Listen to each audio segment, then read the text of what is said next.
Oh, morning, everybody. Kick things off. Anybody got any good news they want to report? Anything that happened with them? Any wins this past week or two?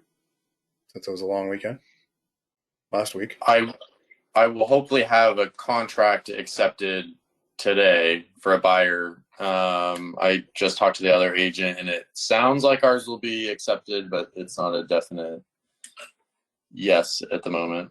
So I Gotcha. guess that's a small What was the price point? 350,000. Oh, yeah, they probably have other offers then, right?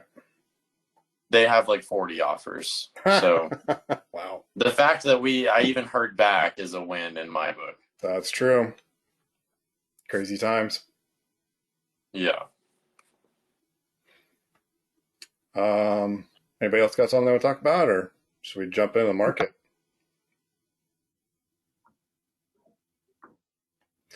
All right, so the market update. It's been a couple weeks, but it's been kind of the same. Our active listings are still ticking up slowly, month over month, or week over week, even. Our sales are also even up for the year, this time of year. We still have people out there wanting to buy houses, just of course can't find as many as they want. Our months of supply is still only about 3 weeks. On some price points, it's even way less. Like we were talking about before with Zach's, and that 350 is kind of the sweet spot, right between 3 and 400, where everybody's looking. So those you're lucky to have a few days worth of market inventory there. The crazy thing is our median sales price is way up to 405 now. As of today, that's our median sales price for our Phoenix metro area. So just compared to last year at 325 and 2 years ago 280, it's a crazy amount of appreciation. I mean, double digits was considered insane, but then of course we had last quarter, which was 37% appreciation. So not quite insane anymore. As far as Crawford Market Index, tracking what the supply is over the demand, we've kind of just leveled off. Some few dipped a little bit, Chandler and Glendale, but then popped back up a little bit. Odd thing is, if you look at the demand is flat for Scottsdale, and everyone else is picking up just slightly. It's most likely seasonal. Now that we're coming into fall, we'll start having those snowbirds coming back, and then people starting to look a bit more. Now that after this week, hopefully we'll be out of our triple-digit temperatures. Our active listings on the market are still less than 6,000, where we should be, where we want to be. As of 2017 was around 16K, and also in 2018. So for this time of year, definitely low, even for all of Maricopa. Our 6-month moving average sales price per square foot, of course, is just starting to come out of the hockey stick. So we're starting to taper, but not very much. If you look at the 12-month average, it's going to reload everything on me. The 12-month average shows even less of a spike, but the 3-month average, you can definitely see it's starting to taper off. That's almost flatlining. What we hopefully will have happen, it's maybe a small correction in the future. Who knows? It all depends on what happens in the next over the fall selling season. Quarterly median prices, of course, are still skyrocketing. Like I just mentioned just recently, 400,000 was the beginning of the quarter. It's supposed to be at 420 by third quarter, they think. Crazy numbers. If it continues, of course, we'll start running into affordability problems. Our days of inventory, the orange line is our median average, where it should be. Of course, we're still way down here, about a third of what they should be. It is ticking up slowly, but only in certain price ranges. Closings over list price, as we talked about just previously, that 300 to 400,000 is basically our sweet spot. Almost everybody's going over list price. 2/3 of them are going for over list. If it's not going over list, they probably started out high to begin with. The sales percent or dollar amount over is not that major compared to the price until you start getting into a million or over, of course. But the trend is basically ticking down slowly, but it's not ticking off. Normal would be down here, maybe 10, 15% over. As far as the notice of trustee sales, I mentioned this may take off hopefully sometime in the future. As of March, we have their average is around 300s, 400s. After, of course, the forbearance, everything dropped to almost nothing. The only ones basically foreclosing were conventional, and if the lenders are feeling very brave. We did have a huge uptick in August. but the August is still the month before when forbearance officially ended. Or sorry, was the month that officially ended. So we will be starting to have people that come off of those forbearance plans starting to take that number up, hopefully. So that trend will probably continue. As far as rents are going through the roof. Those people that say, well, I can't find anything to buy, I'm just going to rent, might be in for kind of a shock.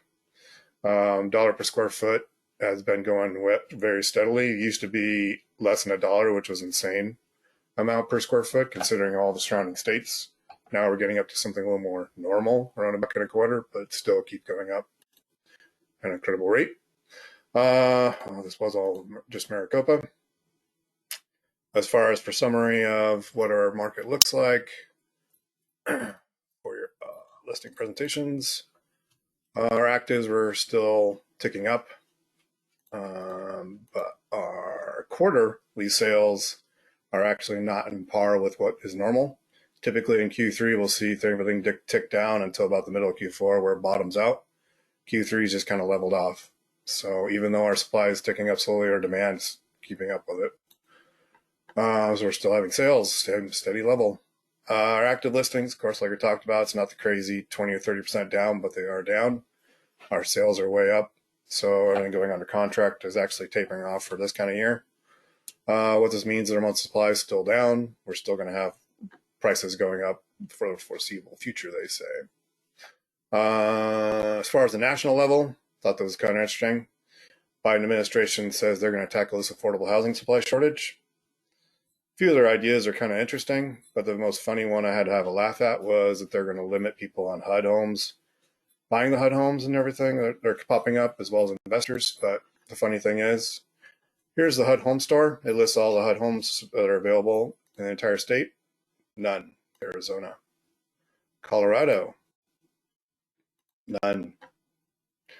Even big California, it has 3 times our population or more. They have a handful, and a majority of them aren't even in the big cities. They're out in the middle of nowheresvilles. So limiting and giving back affordable housing through HUD probably isn't going to happen. Any questions on the market before I go on to the tip of the week?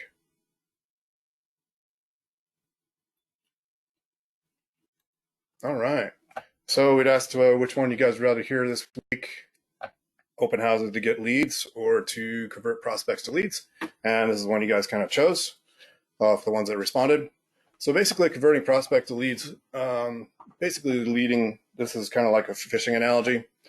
The leads are basically your nibbles on the line. Once you get kind of hook them on that line, then they're kind of your prospects. Those are the ones that have some need in the real estate that you know that you may be able to satisfy for them. Eventually, they'll hopefully become clients once you've actually conveyed to them your value and kind of converted them over to, yeah, you're my go-to person for this. Doing that conversion is a bit of hard work. Getting leads is easy. Obviously, they just come in, you filter them, and respond to them. But statistics show it typically takes a bit of time. Unless you hit it off right off the bat, it typically takes at least 5 contacts for that person to convert on over and say you're the person that I'm going to use. NAR disclose on average their conversion ratio from lead to actual client is basically pretty low, almost around 1%. So typically if you get 200 leads, maybe one of those 2 of those will end into a closed client. The conversions basically are, a majority of them still happening over the phone, oddly enough, not texting, emails, or anything else. They may find you that way, but the actual conversions are usually typically face-to-face or phone calls. 20% of those lead to appointments, so it's like a 1/5 ratio, which isn't too bad. It's typical. You get the same kind of ratio for listing presentations, success rates on those, and et cetera, et cetera. But the average time for a person to buy, there's another interesting statistic. It's several weeks to several months. It depends on where they are on the journey, which we'll kind of talk about later. And then, of course, one of the things they basically are talking about recently is that just lack of homes is the problem for them to convert. How to convert is basically, you got to figure out where they are in that journey process. How to follow up, when to follow up, how often to follow up to that prospect.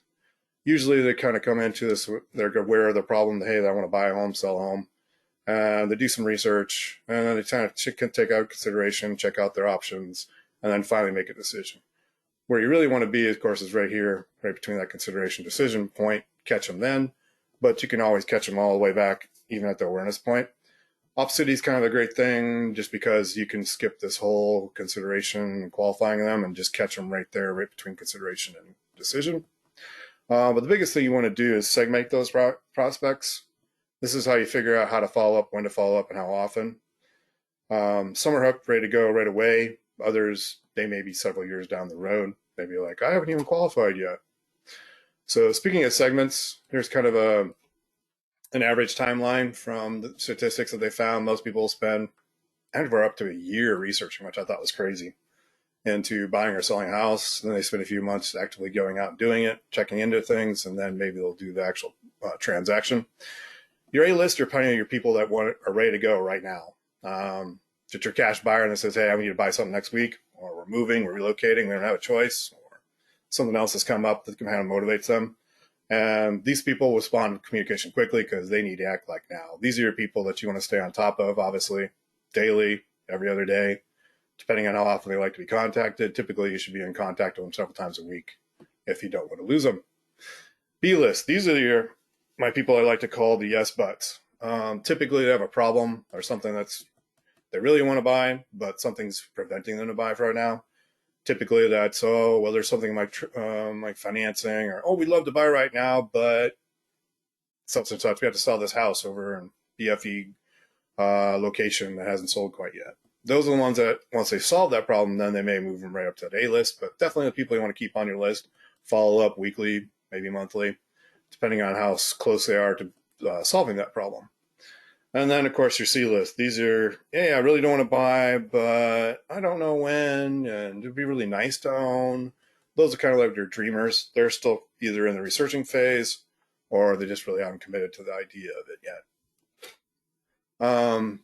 How to follow up or how to deal with these prospects to get them to clients.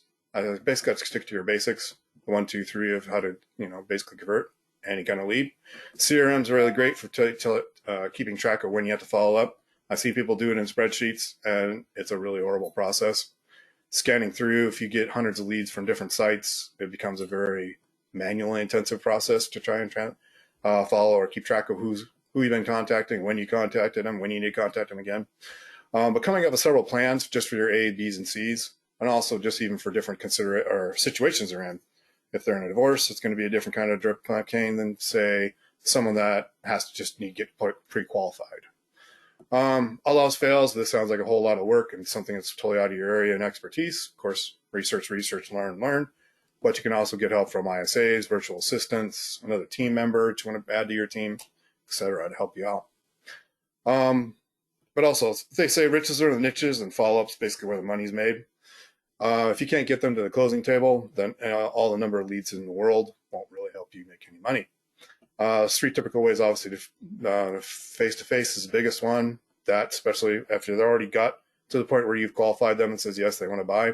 They can buy. They're already willing and able. Face-to-face is a good way to build trust. Get up in front. We'll talk about that in a minute. Phone calls, of course, we mentioned before, the stats about that's the majority of when conversions happen. And then, of course, all else fails, texting. People always answer texts. Usually takes a few times, but if you can't get a hold of my calls, they screen you, they put you on that block list for whatever reason. You can still get them by text. What you're doing in the follow-ups, you're trying to make a connection. You want to make sure that you convey to them that you're human, you're trustworthy, you understand what their needs and wants are, and you're the person to help them meet those needs. To do that, you can go through their contact info, however you got their lead information.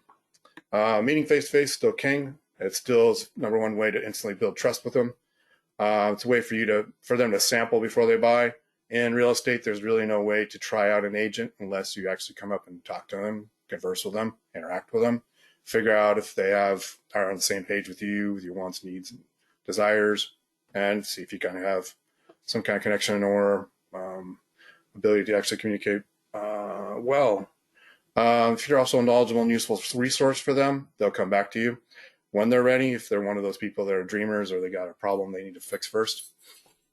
This quote I found was one of the ones one of my mentors used to tell me about. He's like, anybody that gets a lead and you got some, they think they want to transact and they start hemming it on, hit them with a line. If they can get you approved for a loan, get you in a house today, it would save you $1,000. Would you be interested? 9 times out of 10, they answer yes. If they answer no, then they probably weren't a good lead to begin with. Learning to handle objections. This is kind of the biggest thing you're going to have to overcome to get them convert over to be your client. All prospecting I've heard is basically objection handling, but you get that also in listing presentations, contract negotiations, anywhere along the line. Usually, typically, what will happen is something will come up in there, or they'll get frustrated, or they'll hit an emotional trigger, and they start throwing these objections like, "Oh, it's not the right time. I don't have the money. This is taking too long," et cetera, et cetera. Typically, when you get it, most likely, of course, is in injections, but also when you're house hunting is the second most common one. And of course, when you're just trying to convert them over, calling them up, following up. The objection handling strategies, I thought that was kind of interesting. The closers, majority of them, the top closers, they listen way more than they pitch. So if you're talking more than you're listening, you're probably missing out on opportunities to actually have the client solve the objection themselves. If they talk enough, they'll talk enough themselves actually through it with you a little helpful coaching or a little question here and there. Usually the best ways to handle them is asking useful questions, leading the client to the answer, asking what they call leading questions. Well, what are you going to do if you don't buy a house or sell your house? Number one thing to ask about, well, start going through options, go through plan A, B, and C, and see if they like those kind of options. Interject a little bit of humor, empathize with where they're at. But the biggest one, of course, we guys talked about listening more than you talked. Classifying or retagging, this is a great way to, if you start hitting some of these objections, sympathize with them, acknowledge it, usually saying that's great, and then asking a qualified question. Dig into it deeper, figure out what their problem is, what the situation is. It'll help you reframe where they're at into the better frame of mind of this is where you want to be going. This is what you need to do. I think I'll just rent. So we talked about before, one of the biggest challenges right now is not a lot of houses to buy. Popular response when they start running into those challenges of running up against, like Zach said, 40 other offers. It does happen. There are solutions that we can tell you or use for them to kind of overcome some of those things. But the biggest thing to bring up is if you don't buy now, what happens? What are you going to do about it later? Well, we'll just rent and we'll buy it next year. Well, you understand that appreciation rates are like 20 and 30%. So that $300,000 house now may be $400,000 next year. Can you afford the $400,000 house, et cetera, et cetera? It's projected that the market will only continue to increase for the next 2 years because of the lack of supply in the Phoenix metro area. Even if we were to have a dump of inventory for somewhere, whether lockdown, whatever, or the Barron's tsunami comes in, still we'd only become a balanced market. We probably won't flip upside down like we did in 2008. And then, of course, it just doesn't make financial sense. Your net gain for buying a house still is over several $100,000 over, was it 5 to 10 years on even a $250,000 house. And that's with 4% appreciation. We have 25 to 30% appreciation right now. It's even more so. So final thought, there's a lead myth going around that, some of these leads just aren't good, but 50% of those prospects just don't convert, at least for the first 3 to 12 months. Some are just not in that journey where they are at the point where this is what we really need to do. They need a little coaxing and possibly a little hand-holding, get them converted, go over the line. Interesting stat that I saw also about the 100 leads leading to one deal a month.